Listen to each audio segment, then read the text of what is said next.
Let's say I married John Boehner. Right now, my ID says my full name, Rachel Ann Maddow. The picture looks nothing like that. Thanks, you guys, for dressing it up.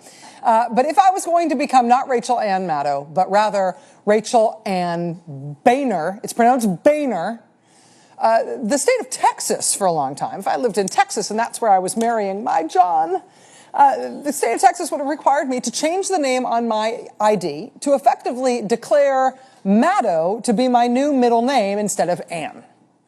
These days, in most places, you have a choice as to whether or not you want to do that. But in Texas, by law, well into the 20th century, well into the time that a lot of our moms were getting married, the law required me on my official Texas state ID to be Rachel Maddow Boehner. That was just the way you had to do it. And under Texas law, as of this week, that would mean that I would not be allowed to vote there.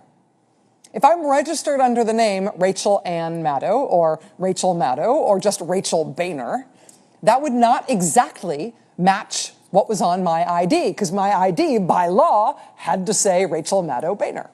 And therefore, under the brand new Texas voter ID law that has just gone into effect for the first time this week, as early voting starts for the November elections this year in Texas, women in Texas who have never done anything weirder under Texas state law than get married and get the married lady ID that Texas required them to get, women who have done nothing weirder than that in their lives are finding that for the first time in their lives, they are being blocked from voting because of this new Texas voting law.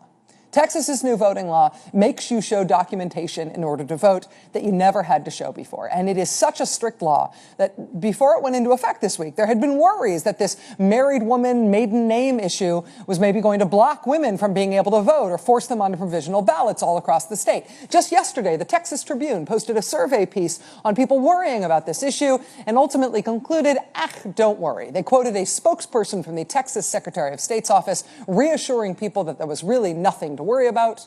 So you see the headline there. Could name change spur voter ID issue? Officials say no. That came out yesterday in Texas. By last night, this was the local news in Corpus Christi. Good evening, everyone. I'm Joe Gazen. Katya is off this evening. At the top, the state's new voter ID law. It is meant to prevent voter fraud, but it may be causing some delays at your neighborhood polling place, especially if the name on your driver's license differs from the name on your voter registration card, even a little bit. Nueces County election officials say it's often a problem for women who use maiden names or hyphenated names. Rudy Trevino tells us the problem came to light yesterday when a local district judge had trouble casting a ballot. The story is first at 6.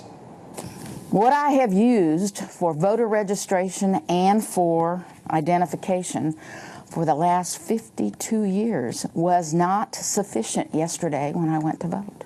117th District Court Judge Sandra Watts has voted in every election for the last 49 years. The name on her driver's license has remained the same for 52 years, and the address on her voter registration card or driver's license hasn't changed in more than 2 decades. So imagine, to her surprise, when she was told by voting officials she'd have to sign a voter's affidavit affirming she was who she said she was.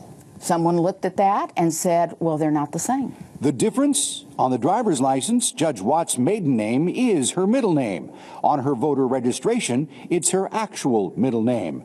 That was enough under the new stricter voter fraud law to send up a red flag. This is the first time I've ever had a problem voting. I don't think most women know that this is going to create a problem, that their maiden name is on their driver's license, which was mandated in 1964 when I got married, and this.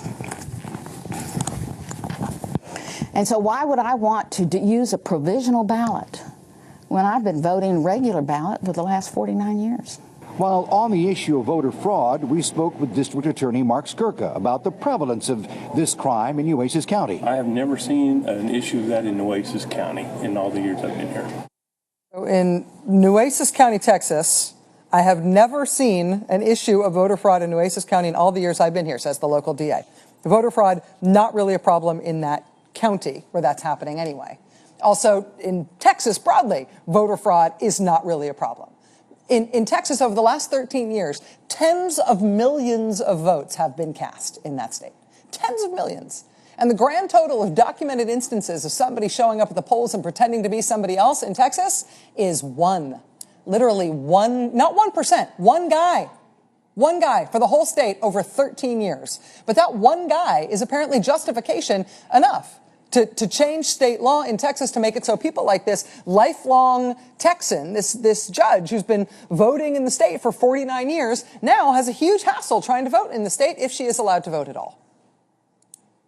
There are an estimated 1.4 million voters in Texas who are eligible voters who do not have the kind of documentation you're now required to show in order to cast a vote in that state. And that does